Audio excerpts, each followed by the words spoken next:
welcome to Football 301. I'm your host, Nate Tice. I'm with Charles McDonald, Mr. Vorverts, and we're coming to you right after Sunday Night Football. It's time for the late hit. All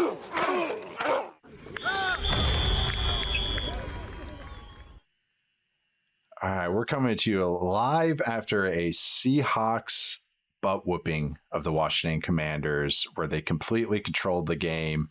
And Sam Darnold started the game 16 of 16 for 282 yards and 4 touchdowns. That was just the first half against this Commanders defense. We actually kind of got online after Jayden Daniels went down with a fourth quarter elbow injury. Brutal elbow injury. Pretty graphic elbow injury. The Joe Theismann of elbows type of injury right there. But yeah, the Commanders obviously are reeling. Seahawks keep rolling, look like a true contender. Charles, how you doing? What'd you think of that game? The first half of that game was insane. I mean, it's pretty rare that you see teams like just steamroll like that. Like we've seen Colts have games like that, but like to go 4 for 4 on your first 4 drives for touchdowns and then to get the field goal before the half. I mean, you really can't play any better than that. Sam Darnold went 16 for 16, 282, 4 touchdowns. It felt like the most extreme version that we've seen of these Dan Quinn defenses struggling against like the Shanahan tree offsprings, where even if you go back to some of the issues that they had in Dallas in that playoff game against Green Bay, some of the issues they've had in Washington, like even if you go back to name a game, the playoff game against like Detroit last year, even though they won that game, the Packers earlier this year, right, exactly. Or even if you go back to 2019 when Dan was with the Falcons, like the game that he mentioned when he hired Cliff, when Cliff was with the Cardinals, they just ran crossers the whole game, and Kyler went like something like 30 for 35, 350, 4 touchdowns. I was like, man, they're just running the same play over and over again. Help, Dan, come on. But, this happened again. And, man, they really just had no chance. And on the flip side, even before Jayden Daniels' gruesome injury, which I would imagine will knock him out for the remainder of the season, man, they got beat up by that Seattle defense. It was just carnage. It felt like every single play, every high leverage drop back, they were just physically getting beat down. And they got to find some answers, because that offense is, like, even with Jayden Daniels, if he hadn't gotten hurt, it's still not good enough as it's currently constructed. They really have taken a step back from last year. Yeah, those injuries that they've had, they built a vet-laden team, and it's kind of bit them a little bit. You got the injuries cropping up. Jayden Daniels, this was something that he's had to work on, and one of the qualms I had with him coming out of college is, he doesn't have the biggest build, so he's got to learn how to kind of save himself some hits. And even I wrote a note, I want to say it was the second quarter.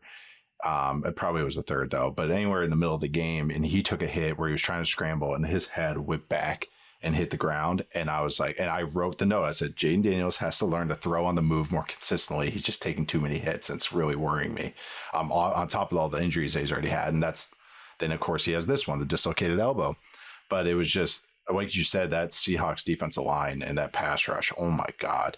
They had a 50% pressure rate tonight on dropbacks, 17 pressures tonight. It felt like more. And it did, because it was multiple guys getting there. Was, they were doing so many twists and games, and you could see that they did a really, Mike McDonald's really good at this. They were doing a lot of fool's gold stuff. So it looks like escape lane's opening, and then here comes a looper looping around. And then Jayden's so quick, he was like, okay, there's a looper here. I'm going to move back. And then like Byron Murphy's winning, or Leonard Williams was winning. Somebody was winning. Somebody at every point was winning on every drop back. So they just couldn't get anything going. And then just like you said, the Seahawks offense just freaking rolling. Torrey Horton with a couple touchdowns. Awesome. Ball wasn't hitting the ground. That's the thing, is like some of these numbers are skewed, and they win this game 38-14 when it's finished. They finished with a 60% success rate, which is absurd. 7 for 11 on third down efficiency. Sam Darnold had as many passing touchdowns in the first half as the Seahawks had failed third downs in this entire game. Like, just to put that in perspective, like it was a total beatdown. It looked like an elite team off a bye week facing a team that's incomplete and battling a bunch of injuries. And that's narratively, that's what it looked like. And then as this game played out, that's exactly what it looked like. So yeah, it was a complete beatdown by the Seahawks team. In the first half, Seattle had a 93.8% success rate on dropbacks. 74% overall, 6 points a drive. I mean, they averaged 66 yards per drive in the first half. I mean, like that just was just ridiculous. 17.6 net yards per attempt. 17.6. Yeah. An explosive play, 16 yards, by the way. So they averaged an explosive pass every single time. I mean, it's just like we haven't had one of these Sunday night games where we're just like, that was an ass kicking. We haven't had this. Like, so this is why I think you and I are both going like, wow. Yeah. Anytime you're playing a game and it feels like I'm watching the Sam Bradford Sooners team, like you're doing something right, where they were scoring like 40 points in the first half every week. That's what it felt like tonight. Routes on air every single week. I mean, that's just it really did feel that way. And I mean, they even got a special teams turnover, and I was about to tweet it, and I was like, oh, the Seahawks have number 1 in DVOA on special teams. Oh, the Commanders are actually in second. But it was like, well, first is better than second. So because they forced the kickoff return fumble. Luke McCaffrey, I don't think was playing, and or wasn't on a return team. You can feel that for the Commanders. Another injury just crop up left and right. And I think Ernest Jones got injured as well for the Seahawks. So his health is going to be huge for them. But I think there was a positive health update after the game. He was on the sideline running around, apparently in street clothes. So everyone's kind of going like, oh, okay, he's not bad. But they can't have him injured. He's not a perfect linebacker, but he is key to what they do and what the intelligence stuff they do, and also just to play the run, kind of real key cog for this defense that has so much talent up front and on the back end. I don't know. I just keep going on. Some great pressures, I thought, from the Seahawks. Great play from the defensive line. Offensive line did their job. Run game was fine, pretty good. I predicted that their run game would get going. I thought that they would kind of just get anything they wanted in this game, but Sam Darnold, of course, just shredded them. Special teams had a moment. Again, all 3 phases for the Seahawks team just kind of rolled. Torrey Horton got involved. The tight ends got involved. Elijah Arroyo, AJ Barner got a couple catches and a sneak touchdown. Just a really nice game plan, really well executed game plan. Yeah, Witherspoon awesome. Played out of his damn mind tonight too. Like that was just crazy game from Seattle's defense.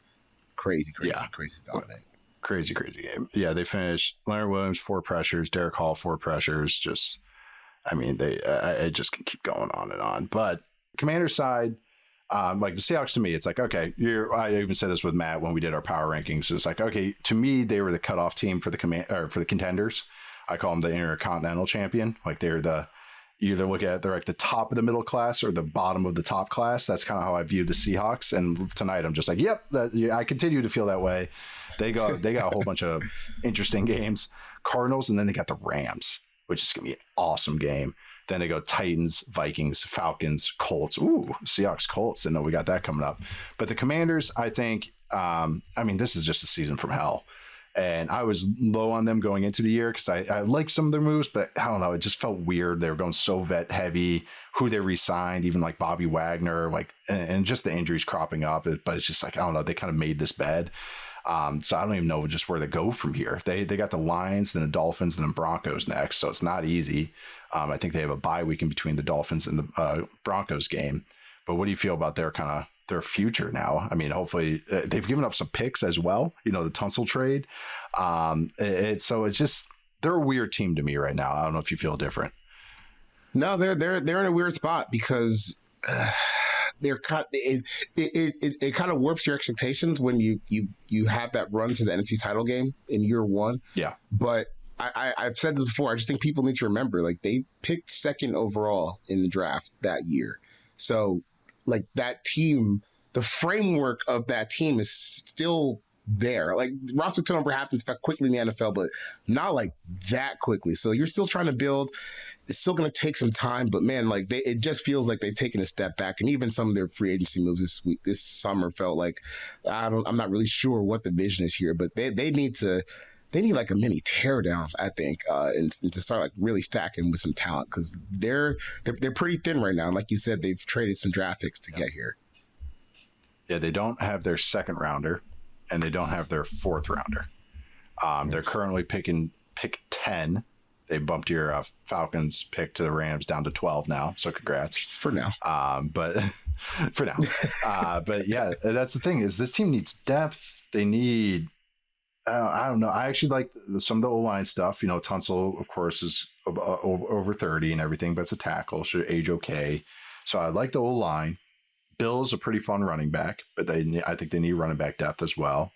You know, because Austin Eckler, even if he comes back from injury. Tight end, John Bates, good blocker. Zach Ertz. It's like Zach Ertz has actually been kind of nice in this offense, but also it's Zach Ertz in the year 2025. So it's like, okay, how much runway do we have? I think Ben Sinat's too small to be really anything. The receiver, Luke McCaffrey, has been interesting to me. I'm just really running through the roster because I'm just trying to actually just theorize on this.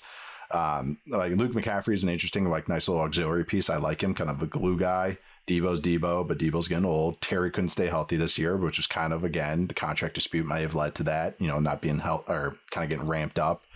Defensive line, they need edges. You know, Dorrance Armstrong was having a nice year until he got hurt. I like the D tackles a little bit. Yeah, they need linebackers. They're like, I'm very, they're one of the teams I'm just very curious where they go from here, how this offseason goes, even last offseason, I thought they had so many rentals, so many 1 year old vet deals. Okay, who do you retain? It was like, oh, everybody. It was like, well, I don't know if that's a good thing. Maybe you want to reshuffle these names a little bit and get a little juice at these spots. Yeah. So yeah, I just am just trying to figure out where they go from here. Yeah, we blinked and went back to Dallas and Philly as the NFC East head. You know, it feels like it's going to stay that way for a little bit. Yeah, I know. And now it's Philly. Just the cosmic ballet goes on. The NFC East, just how it goes. But big congrats to the Seahawks, 38-14, and now the NFC is just an absolute bloodbath. We talk about a ton of those games and a ton of those teams today. Earlier today, after the afternoon games, had a lot of fun with that because there's some shenanigans that happened today, which was a lot of fun to talk about. We had the Bears-Bengals double 40 burger that, had some iffy defensive play, but it still was fun. The Packers laying an egg against the Panthers. We had, Drake London going off. We had the Colts-Steelers defense finally stepping up. We had Vikings-Lions talk, a very fun show on top of Bills and Chiefs. Of course, Charles and I went live on YouTube after the afternoon games, talked about all that for 3 highs, 3 lows, coming up right after the break.